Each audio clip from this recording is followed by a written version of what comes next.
chemotherapy today in one shot.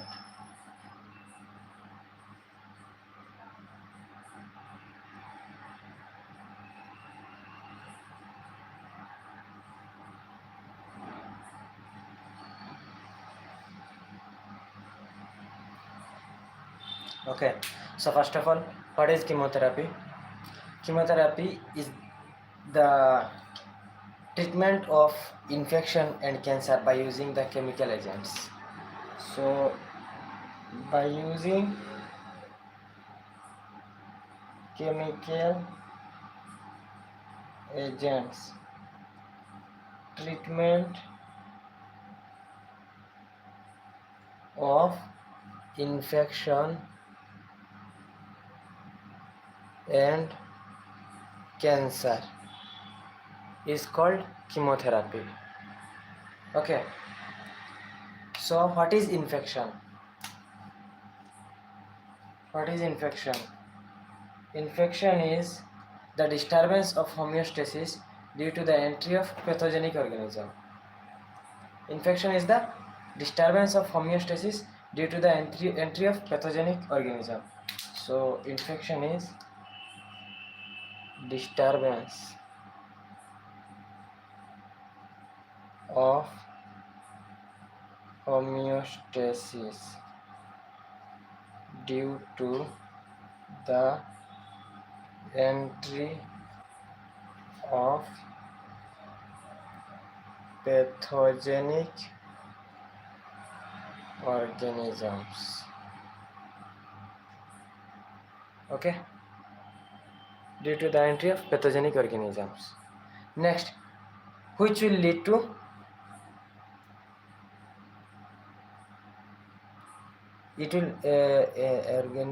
organisms, and it will lead to disease. So what is infection? Infection is the disturbance of homeostasis. Infection is the disturbance of homeostasis. Why?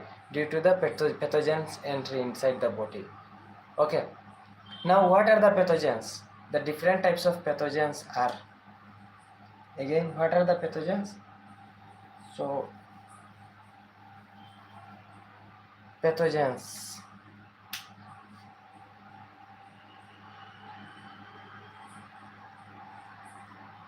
they are virus, bacteria, fungi and protozoa. Virus causes HIV, hepatitis, influenza. Bacteria causes TB, typhoid. Fungi causes candidiasis, and protozoa causes malaria and amoebiasis. Okay, so what are the different types of pathogens? These are virus, bacteria, fungus, protozoa. Virus causes HIV and hepatitis, influenza. Virus causes HIV, hepatitis, influenza. Bacteria causes TB, typhoid. Fungi causes candidiasis, and protozoa causes malaria and amoebiasis. Okay, next, cancer. So chemotherapy, by using chemotherapy, what are being treated? By using chemotherapy, infection and cancer are treated. So already we have studied about infection. Next is cancer. So what is cancer? Cancer is the uncontrolled cell division leads to the uncontrolled tissue growth. So now we will study about the cancer. So cancer is uncontrolled cell division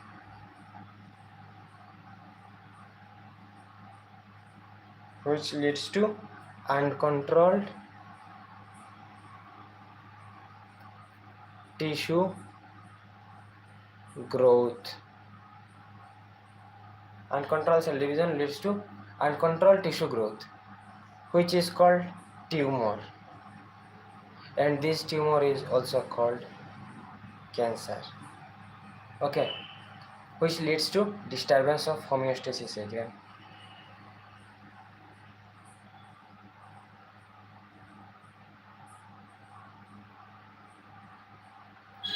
So this tumor or cancer causes the disturbance of homeostasis. Okay. So uncontrolled cell division causes uncontrolled tissue growth. This uncontrolled tissue growth is also called tumor or cancer. This tumor, what does it do? It causes the disturbance in the homeostasis. Okay.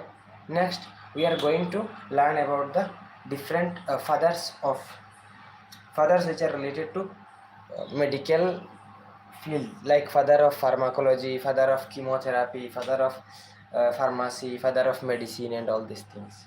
So first of all,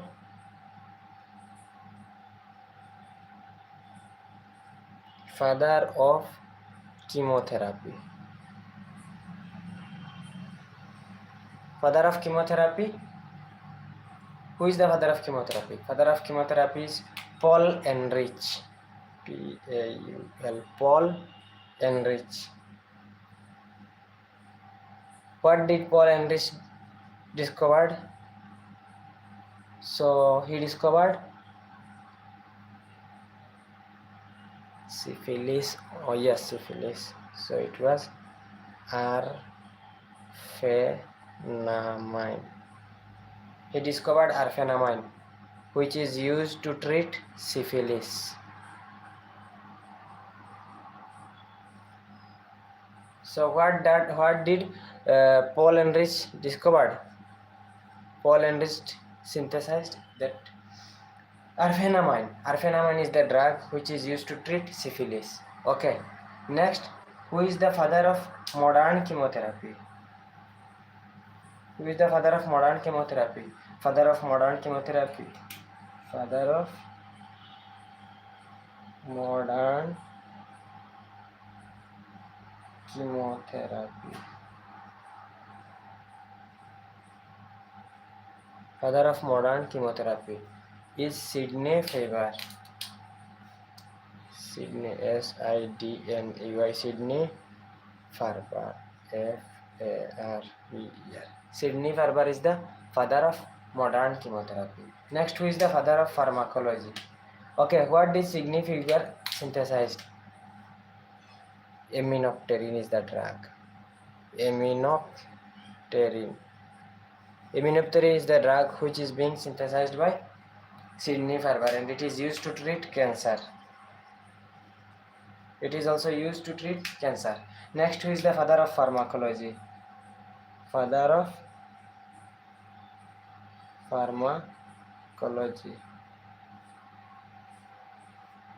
So, who is the father of pharmacology?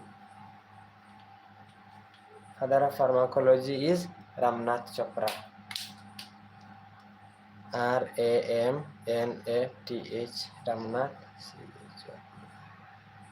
Ramnath Chopra is the father of chemotherapy, pharmacology.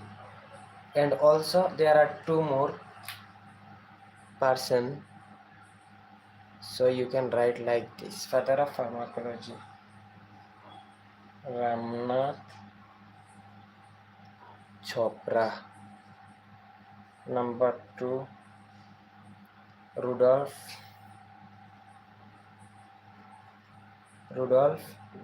Buchain. And number 3, Oswald Schmerberg. Yes or no? Yes. Number 3, Oswald Schmerberg. Okay. So these 3 persons are the father of pharmacology. Next, who is the father of pharmacy? Father of pharmacy is Professor M. Lal Schroff. S-C-H-O-R-F-F.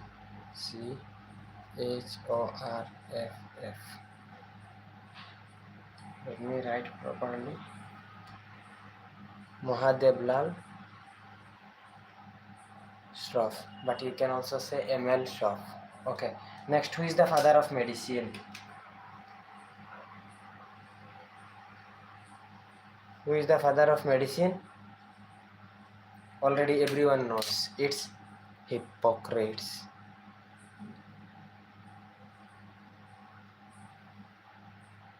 Okay. Who is the father of ancient medicine?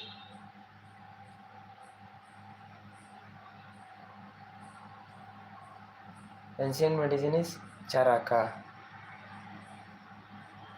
Okay. So let me revise again. Let us revise. Please repeat after me. Okay. Who is the father of chemotherapy? So these things are important on the point of view of GPAT, bro.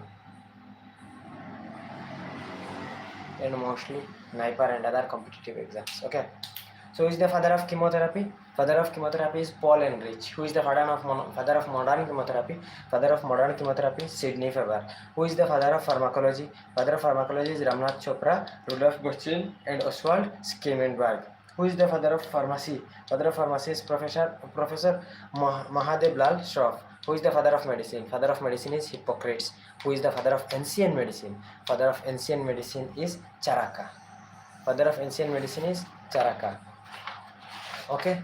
Next we are going to learn who is the first pharmacist. Can you please tell me who is the first pharmacist?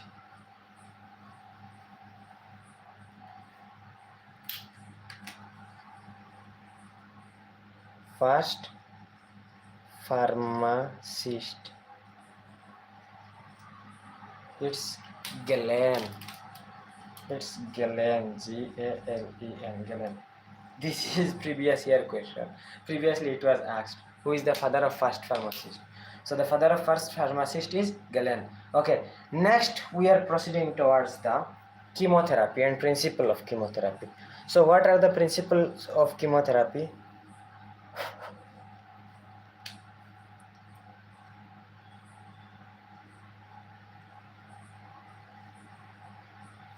Principle of chemotherapy. So chemical agent should selectively toxic. Chemical agent should be selectively toxic or show maximum effect on the pathogenic organism and minimal effect on the host cell. Okay. For example, take one cell and take another cell. So in this, one is host cell, another is pathogen cell. Pathogen means causative organism like bacteria, fungus, virus and all these things. So first rule is that, rule number 1, that the chemical should be selectively toxic. Chemical should be selectively toxic.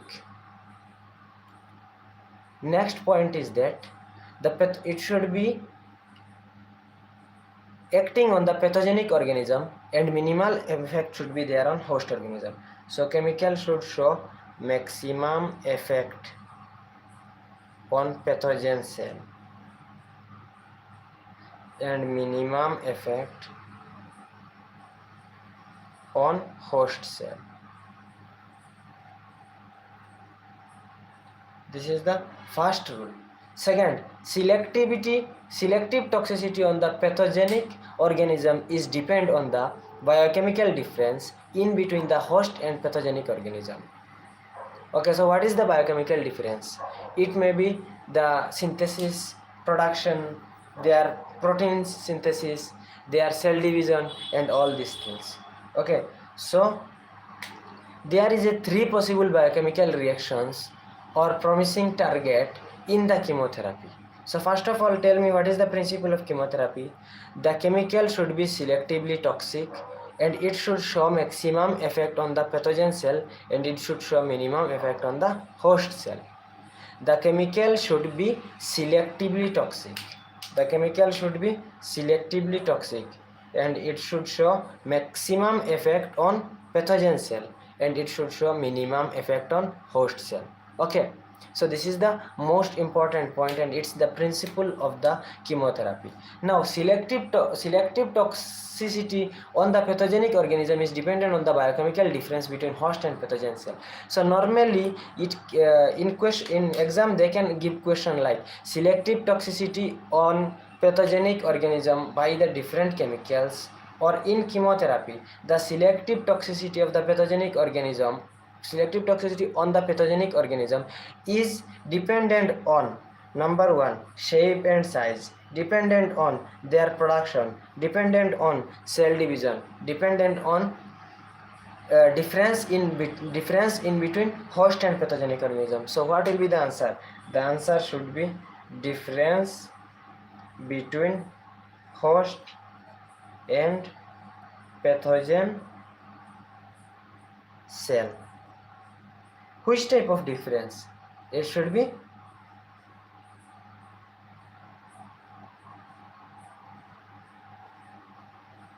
biochemical difference. So this is the main important one, and it's most important, that the biochemical difference between host and pathogen cell. So what is the biochemical difference? There are different chemicals reactions and metabolic reactions, and there's protein synthesis, amino acids, and all these things. Okay.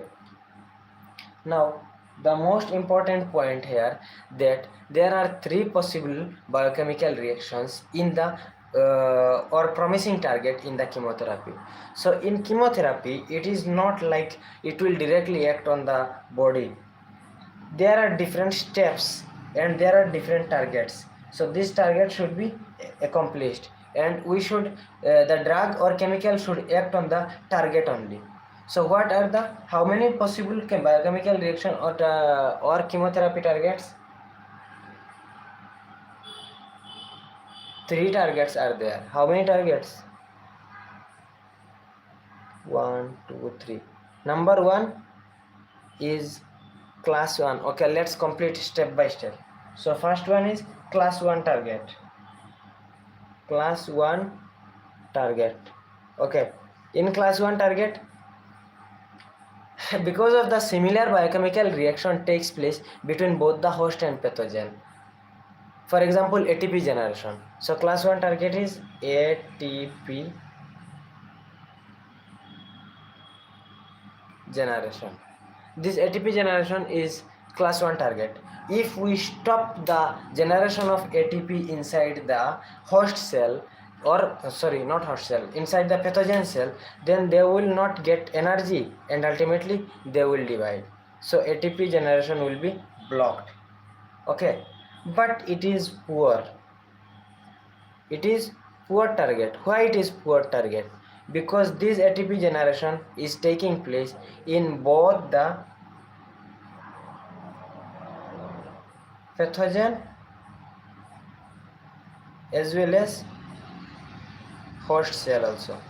So if you try to block the ATP generation, or if you try to decrease the ATP generation inside the cell, then yes, definitely the ATP generation inside the pathogen cell will take place, but it can also take place inside the host cell, which will ultimately show some unwanted effect inside the host body. And who is the host here? That is human being or any type of animal cell. Okay, so our first class of target is class 1 target is ATP generation. Next, our class 2 target is growth and survival. Class 2 target. Class 2 target. It's growth and survival. So growth and survival of the cell of pathogen or pathogen cell. Growth and survival of pathogen cell. This target is called good target.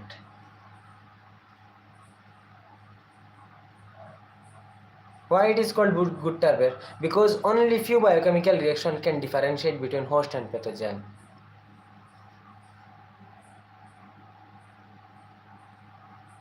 Why it is called good target?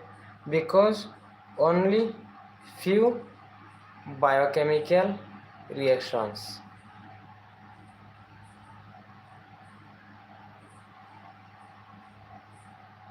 Only few biochemical reaction between host and pathogen. Class 2 is also called good target. Why it is called good target? Because only few biochemical reaction can differentiate between host and pathogen. Okay, so you have to remember that. That's why it is called good target. Now we will proceed further. Before proceeding, we will understand in class 1 target how the target was accomplished. So in class 1 target, how we were inhibiting the ATP synthesis. See, glucose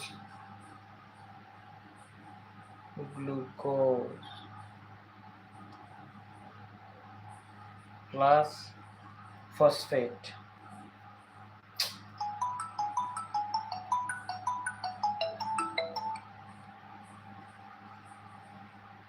Glucose plus phosphate together forms ATP and also other metabolites. So if we can attack on this part, then either we can block or we can inhibit, then ATP generation will also decrease. So this is class 1 target, but it is weak or poor target. Why?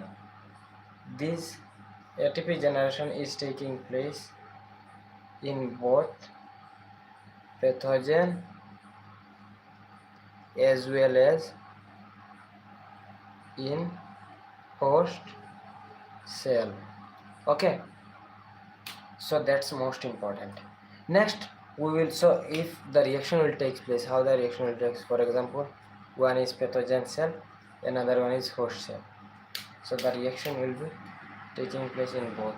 So pathogen will also be affected, host will also be affected. Yes or no? Okay, next we are proceeding further, and that is class 2. So what is class 2 target? That is called good target. In this what will happen? Growth and survival. Class 2 target.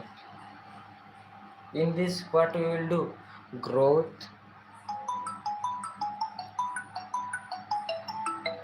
excuse me once again.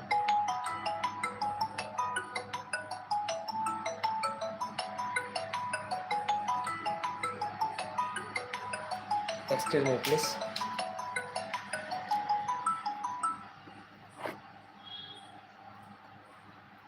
Hello.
So sorry everyone, actually I got a call urgently. So next what we are learning,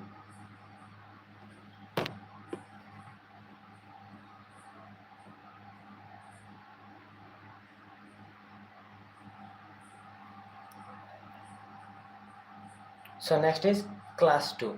So what is class 2 target? In this class 2 target we will mainly target on the growth and survival of the pathogens. Okay, so this is good target. Why it is called good target? Already I have mentioned earlier. Why it is called good target? Because only few biochemical reactions,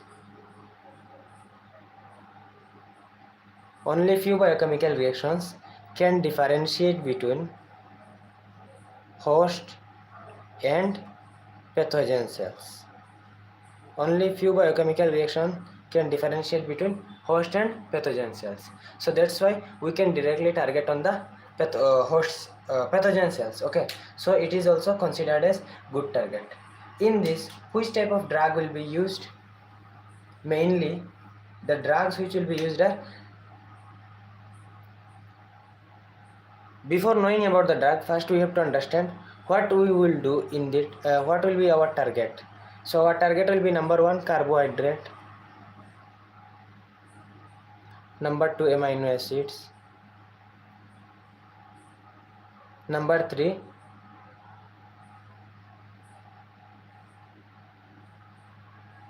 amino sugar. Yes, we can use amino sugar also. Number 4 hexose sugar. Okay, so carbohydrate, amino acid, amino sugar and hexose sugar. For example, you can take folic acid synthesis.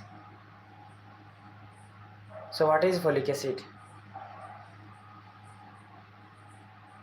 It helps in, what does folic acid do? Folic acid helps in the synthesis of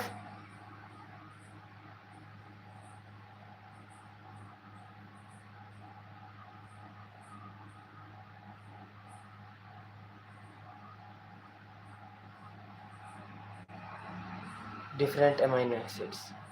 So if we directly target on the folic acid synthesis, then we can prevent the formation of amino acids. And formation of amino acid, if it is prevented, then it will easily cause the inhibition of protein synthesis. Okay, so first of all we will see the complete synthesis of folic acid. Okay, so first one is para amino butyric acid. It is called PABA. From this PABA we will get dihydrofolic acid in the presence of dihydroterase synthase.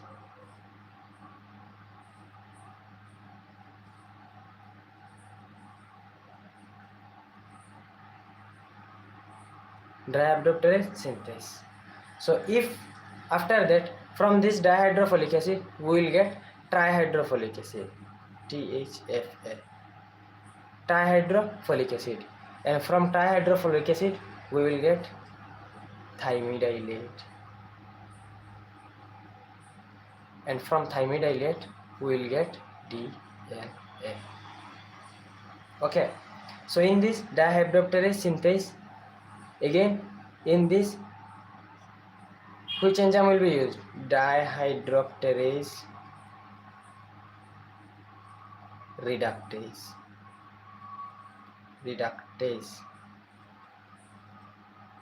In third step, which enzyme will be acting? Thymidylate synthase. So this is the complete step of folic acid synthesis. Now, for example, if we use sulfonamide,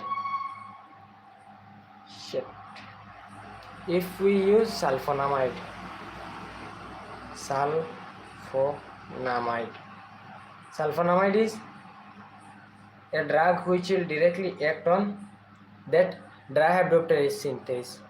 In this step, it will inhibit that from conversion of PABA to dihydrofolic acid. Okay, next, second step. In the second step we can use trimethoprim,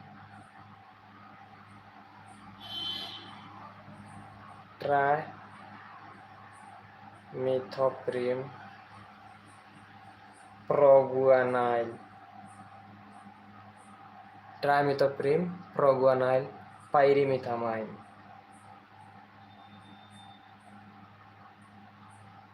pyrimethamine, and methotrexate.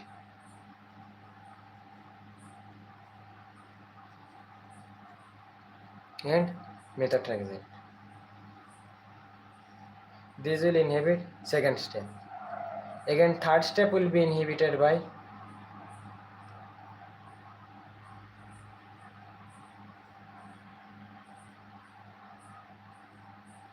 5-fluorouracil, which is also used in the treatment of cancer also.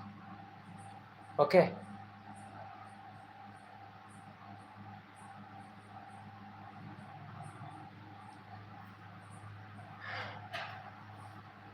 So this is our good target.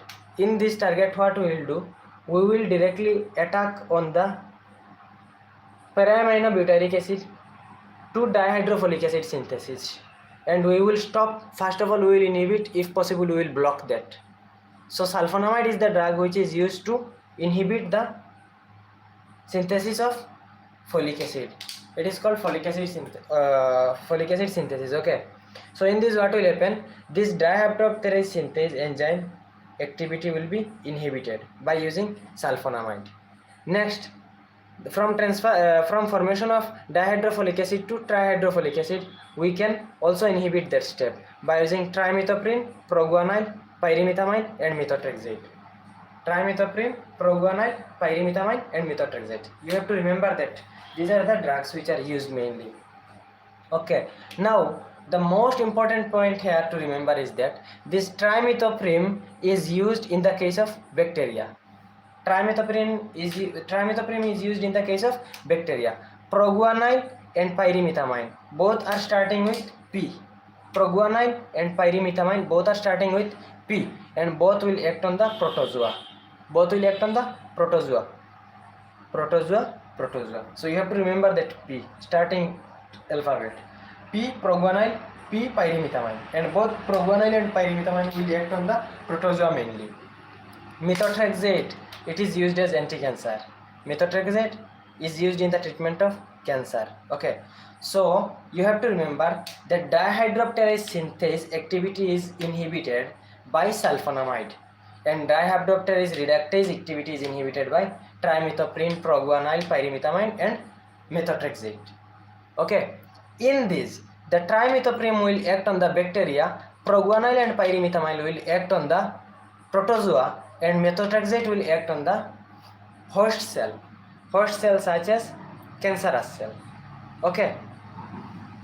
After that, 5-fluorouracil is also used in the treatment of cancer, and it can inhibit the thymidylate synthase activity. Okay, it can act on the thymidylate synthase activity. Next, already we have mentioned that there are 3 main targets. What are they? The target 1 is, can you please repeat? Target 1 is weak target, and it is ATP synthesis. We can block the ATP synthesis by this way. If we block or inhibit the ATP synthesis, the pathogens will die because they will not get energy and they will die by starving. Next, our target 2. What is target 2? Target 2 is growth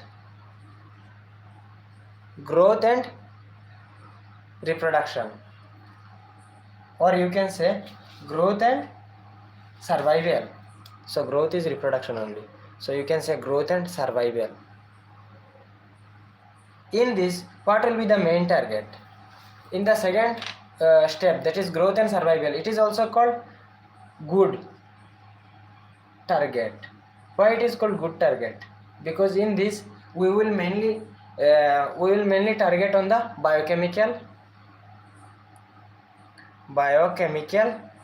reactions. Okay, in target 1 we will mainly target on the Glucose plus phosphate will form ATP and other metabolites. So we will mainly target on the glucose and phosphate reaction. Okay. So in this, what will be the different target? They are carbohydrate, amino acids, nucleotides, nucleotides, and also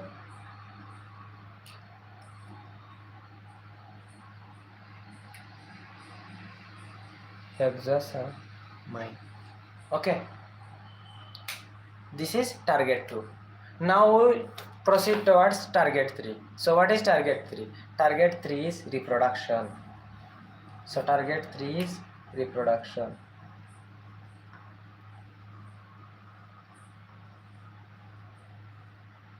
And this is called better target.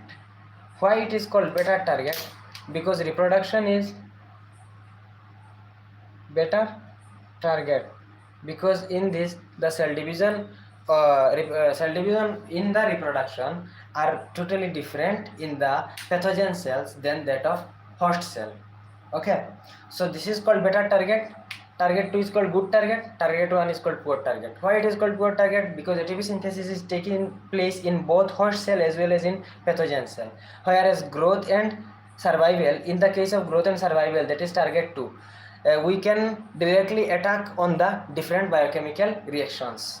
Okay, in the target 3, reproduction. In the reproduction, again, what does reproduction mean? Ultimately cell division. So both the cell division is also taking place in human or host cell as well as in pathogen cell, but still we can differentiate between pathogen cell divisions and host cell division easily. Okay, so that's why it is also called better target. In this, we will mainly, in the third target, that is in the third target, we will mainly attack on nucleic acid.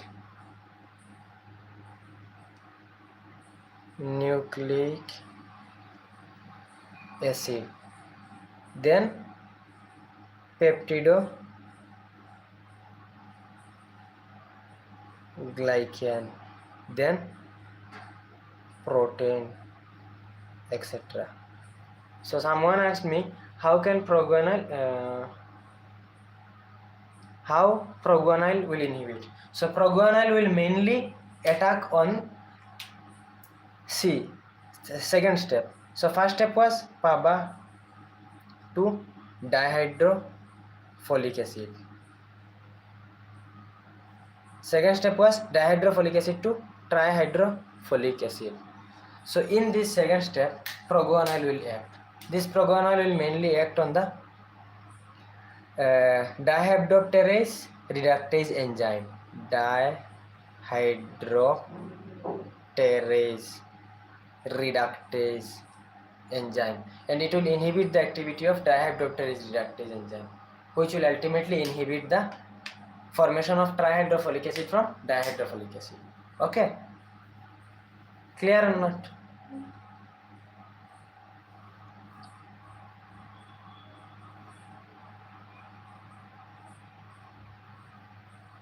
Clear or not?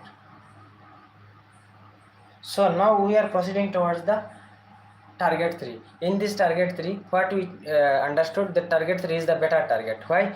Because maximum of the biochemical reaction can differentiate between host and pathogen. And what are targeted mainly in the replication of the pathogen cells?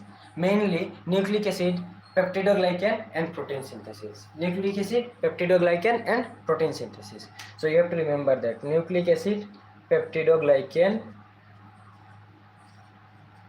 and protein synthesis.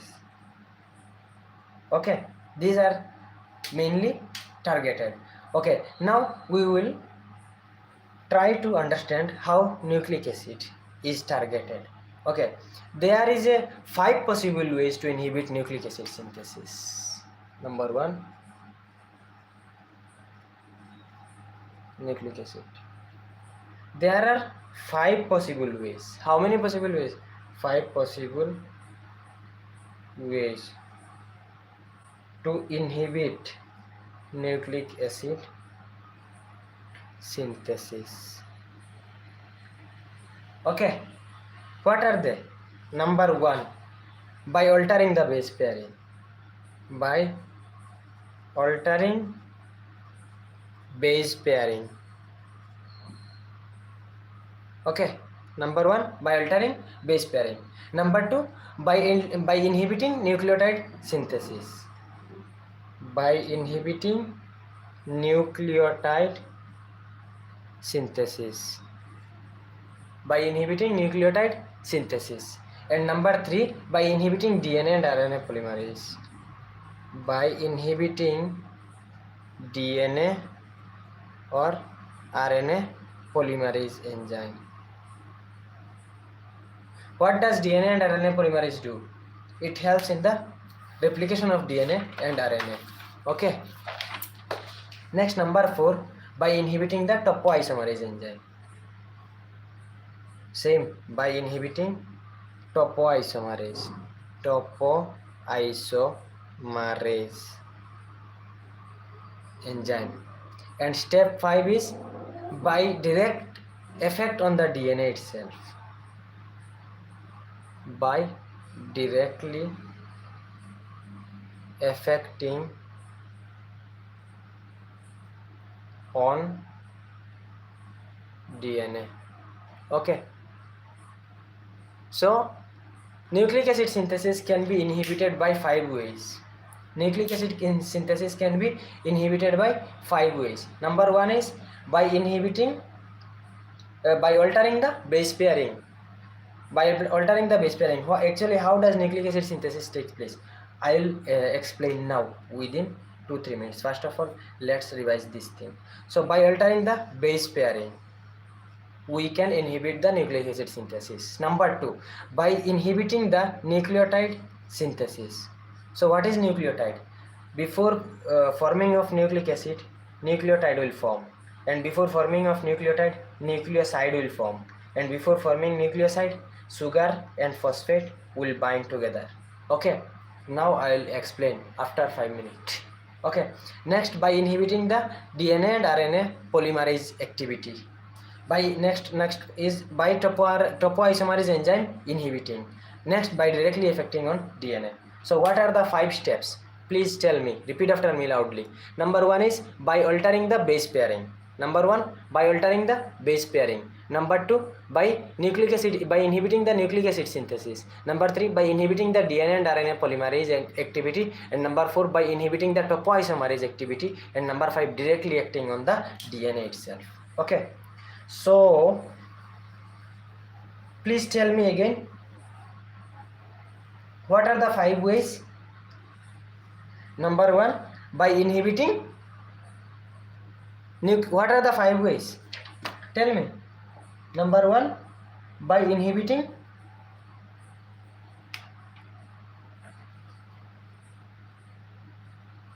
DNA or RNA polymerase activity. Number 2, by altering the DNA sequence. Number 2, by altering the DNA sequence, or you can say base pairing. So base pairing, what are base pairings? Base pairing are A, U, G, G, C, A, G, U, A, U, G, G, U, A. Again, A is connected to T, U is connected to A, C is connected to G, G is connected to C, U is connected to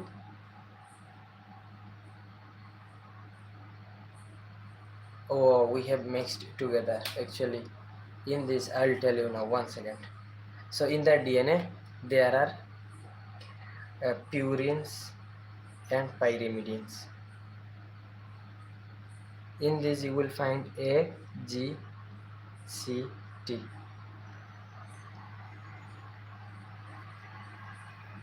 Adenine, guanine, cytidine, and thymidine. And in the pyrimidine, these will be present in the DNA. And in RNA, you will find A, G, U, A, G, CU. So in the case of RNA, thymidine is not present. In the case of RNA, uracil is present. But in the case of DNA, it is adenine, guanine, cytidine, and thymidine. In the case of RNA, adenine, guanine, cytidine, and uracil. So you have to remember that.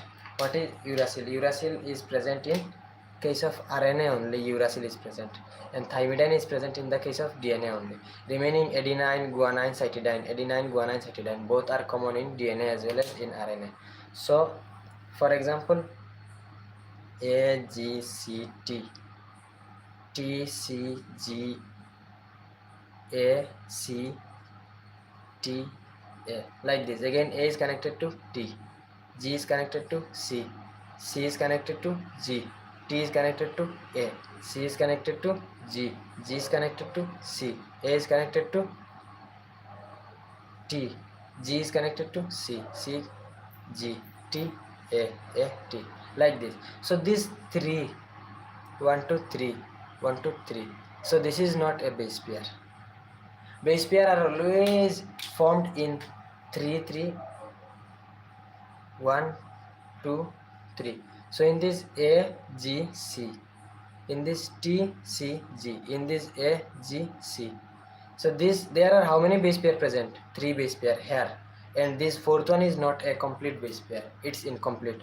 If there are 3 nucleotides present, then it would be completely making a base pair. So base pair and the sequence of base pair, for example AGC, TCG, AGT, these will finally give us the sequence of amino acid. Like it, for example, in this AUG or AGC, AGC is giving an amino acid like uracil.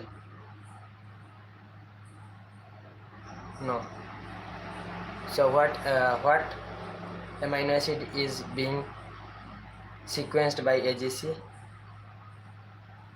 AGC sequences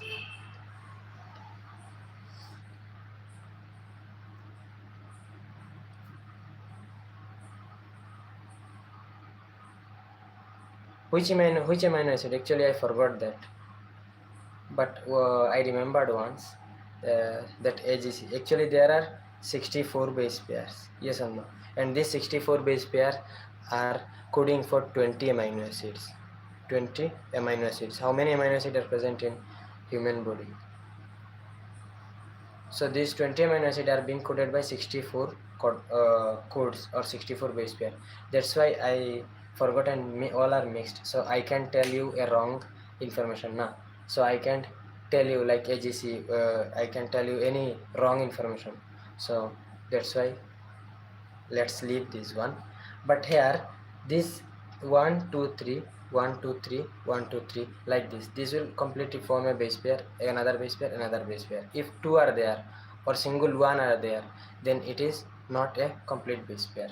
So base pair is formed by 3 nucleotide units. Okay, now by 5 types, by 5 method we can inhibit amino acid synthesis. What are that 5 methods? Nucleic acid synthesis, not amino acid. Nucleic acid synthesis. So what are that 5 methods? Number 1 is by altering DNA sequence. So what I was mentioning is that this base pair will tell us the sequence of different amino acids. If we change the base pair location, then it will also change the sequence of amino acid. For example, these two are giving one amino acid A, this giving B, this giving C, this giving D. This sequence of amino acid is also important for the production of active and functional protein.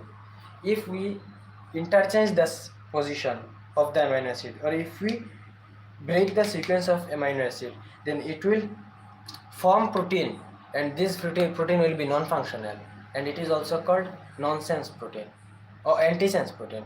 So these are not functional if these amino acid sequence are changed. So that's why sequence of amino acid is most important, and this sequence of amino acid is being determined by the sequence of base pair. And if we can alter the base pair of the DNA or RNA, then we can alter the sequence of amino acid also, which will lead to the production of non-functional protein. which will lead to the production of non-functional protein. And if a protein is non-functional, it will not show its function, and ultimately it will affect on the growth or survival of the pathogen. Okay, so the base pair sequence is most important here. So if we alter the DNA base pair, if we alter the DNA sequence or base pair, then what will happen? It will ultimately alter the sequence of amino acid, which will lead to the production of non-functional protein. Okay, so by altering the base pairs. Number 2 is nucleotide synthesis, by inhibiting the nucleotide synthesis. So nucleotide is synthesized from nucleoside, and nucleoside is forming nucleotide, and then nucleotide is forming the amino acid, and then DNA, RNA, all these things. Okay, so what are the example of nucleotides? They are A, G, C, T, U. What is A? Adenine. What is G? Guanine. What is C? Cytidine. What is T? Thymidine. What is U? Uracil. So adenine, guanine, cytidine, thymidine, uracil. What is the difference between U and T? U is present only in the case of RNA, and T is present in the case of DNA. Okay, so if we can inhibit the production of that nucleotide, we can also inhibit the production of protein. How? If we can inhibit, see, I'll tell you. So final protein is forming from amino acid sequence. Amino acid sequence is from DNA sequence or base pair sequence. This base pair is forming from nucleotides, and these nucleotides are forming from nucleosides. So nucleotide will form. From nucleotide, DNA or base pair will form. That amino acid will form, and from amino acid final protein will form. If we can inhibit this step, further step will take place or not? It will not take place. If it is taking place, there will be a mutation or any change in the base pair, which will lead to the formation of nonsense or non-functional activity in the body. Okay, so by inhibiting the nucleotide synthesis, we can also inhibit nucleic acid synthesis. Okay, this is the next step 2. Next step 3 is DNA and RNA polymerase. See, in the case of amino acid production, before amino acid, we will see from DNA, RNA will form. From RNA, this amino acid will form. Q. Why? Already I mentioned just few minutes ago. The sequence, that is base pair. This base pair will define the sequence of amino acid. So from where we are getting that base pair sequence? This base pair sequence is getting from the DNA only. See, this in this DNA, if we see A, G, C, T, C, T, A, like this, then from A in the RNA T will come. In the case of T, in the RNA, U will come. Again, in the case of G, C. In opposite to C, G. In opposite to T, A. In opposite to C, G. In opposite to T, A. Again, in opposite to A, U. So this will be the base pair sequence, or it is also called base pair sequence. Yes or no? So this base pair sequence is coming from that DNA. This is DNA sequence. From DNA sequence, this RNA sequence will come, and from RNA a messenger will go, that is mRNA will form. This mRNA will act as messenger, which will take information from DNA, and it will go and further it will take place in the amino acid synthesis.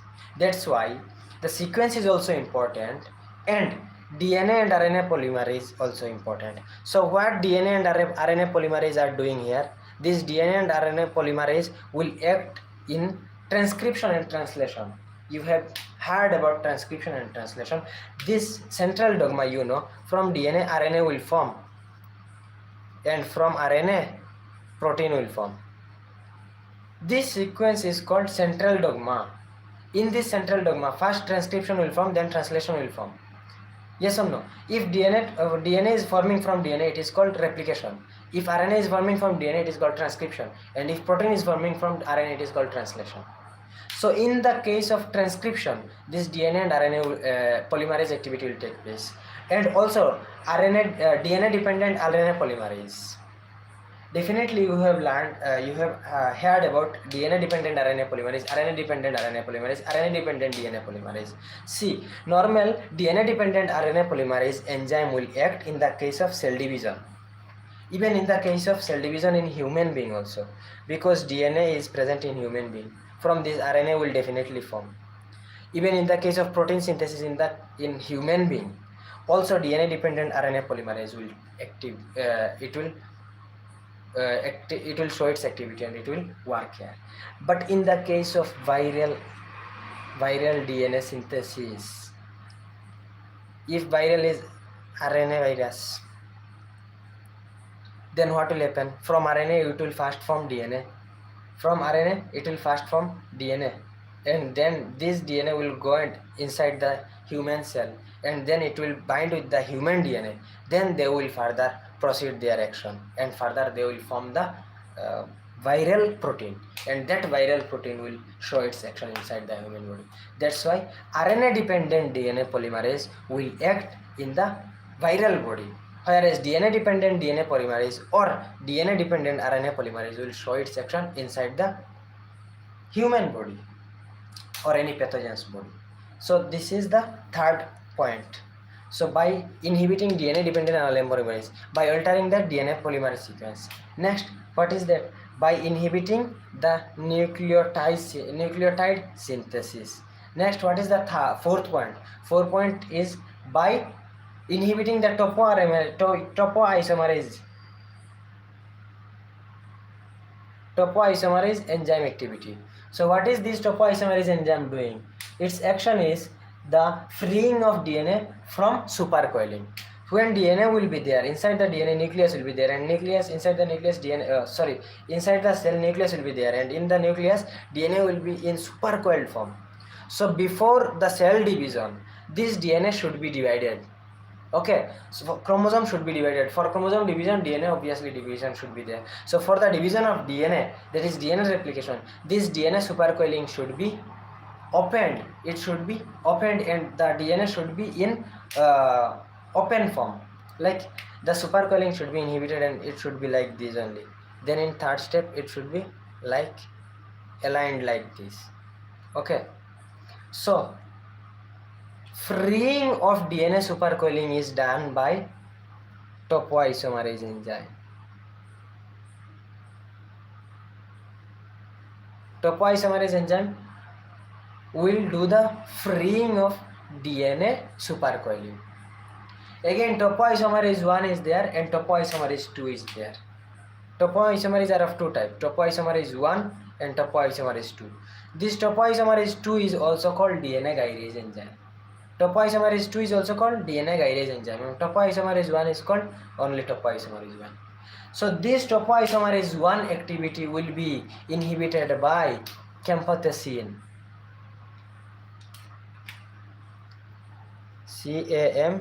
CAMPOTHECIN. This topoisomerase 1 activity will be inhibited by the drug camptothecin, and topoisomerase 1 activity. And topoisomerase 2 activity will be inhibited by podophyllum, fluoroquinolone.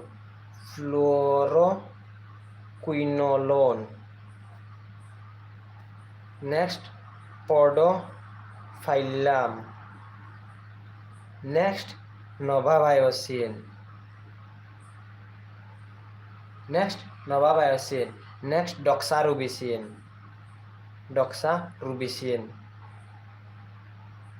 So you have to remember that. Okay.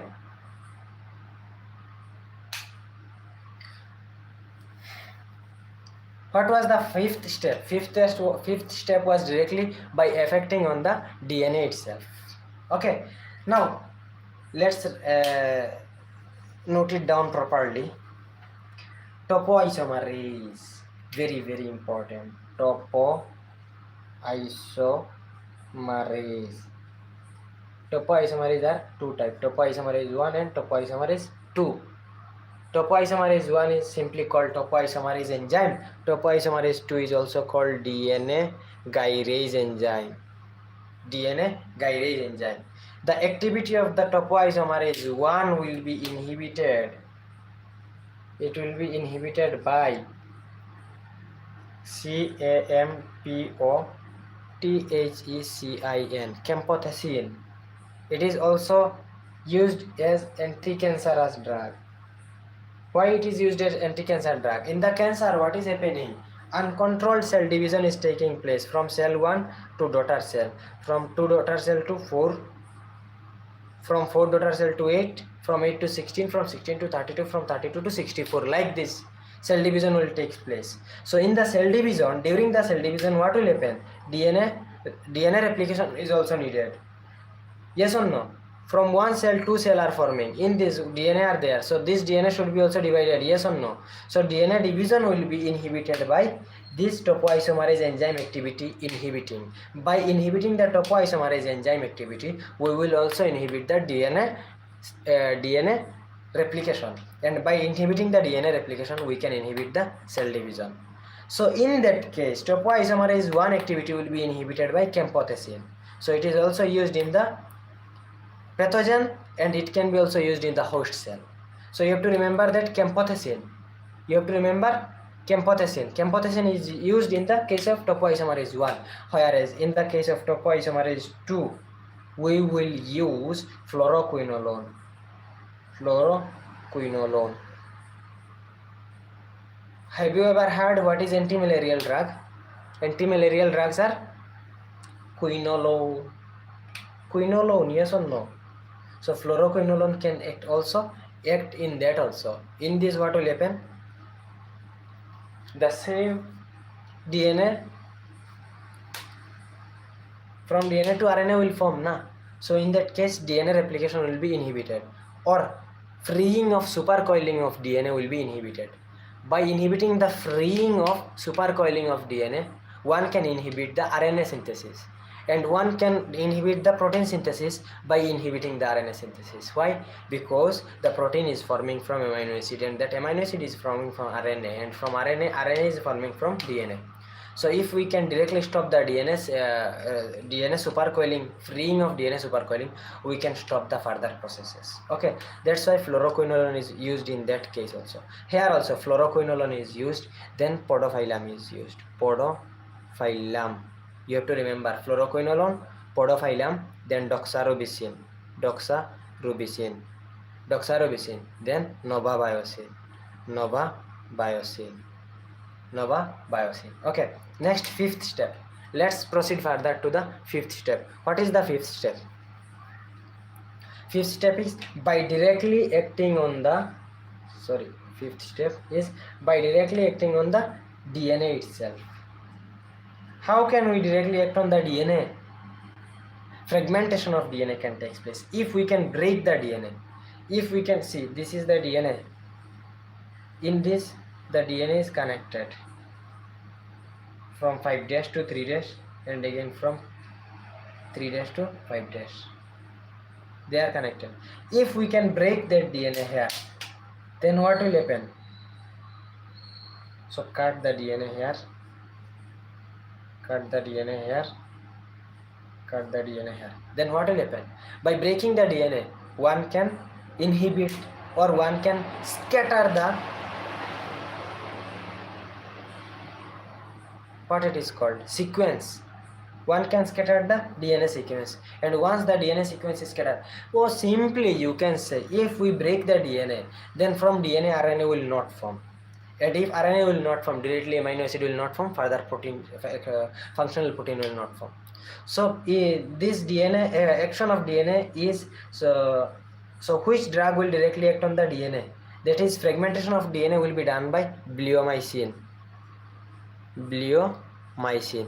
You can remember, it will, bleomycin will mainly act also as an anti-cancer, and that bleomycin will act as the fragmentation of DNA. So fragmentation of DNA is done by bleomycin. Fragmentation of DNA is also done by bleomycin. Okay, up to this, the step 1 is completed. No, step 2 is completed. What is step 2? Step 1 is, what was the step 1? Step 1 is ATP synthesis inhibition. What is step 2? Step 2 is growth and survival is the target. And what are the by which activity we can inhibit the growth and survival? By inhibiting the DNA replication, by inhibiting the protein synthesis, by inhibiting the RNA synthesis also. Protein means mainly functional protein synthesis. Wait a second, please. Excuse me.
अरे तो अभी ये वो मेरा नहीं करता हूँ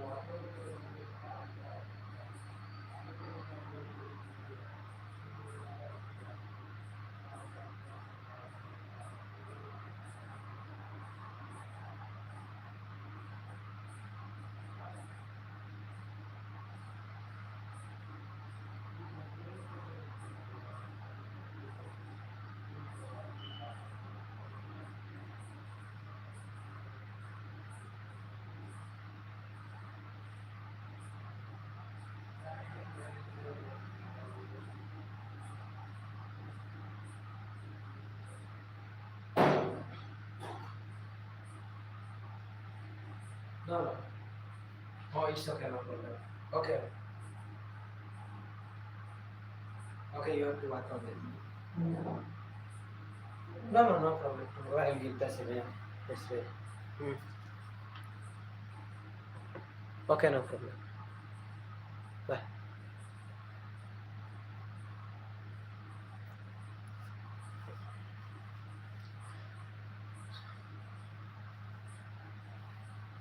So how many targets are there? 3 targets are there. What are the 3 targets? Number 1, block ATP synthesis. Target 2, mainly attack on growth and survival. And again, what is target 3?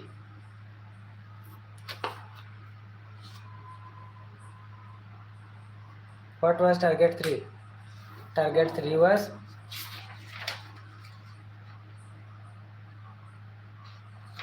inhibiting the replication. Inhibiting the replication. Okay.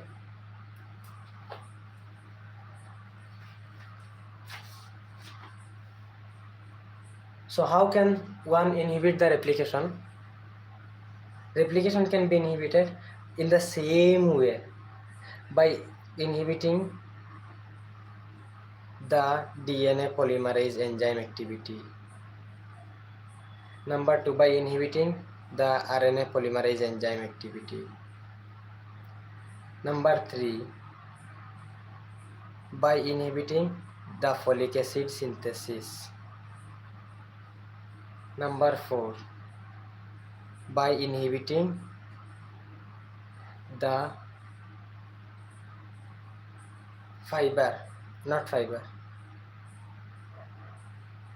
by inhibiting the synaptonymal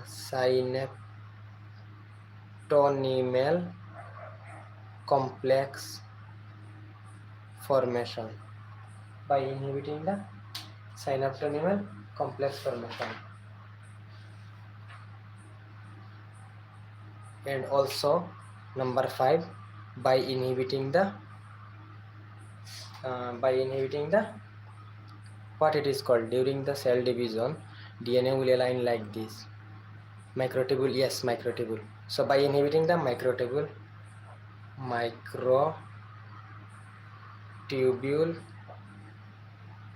formation. Okay, how it will work? See, this microtubule will attach with the DNA and they will separate the DNA, and after that the cell division will takes place. Okay,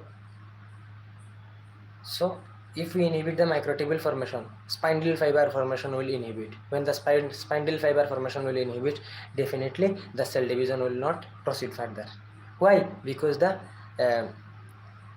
DNA or chromosome separation will not take place. Okay, next, also by inhibiting the DNA polymerase, same thing.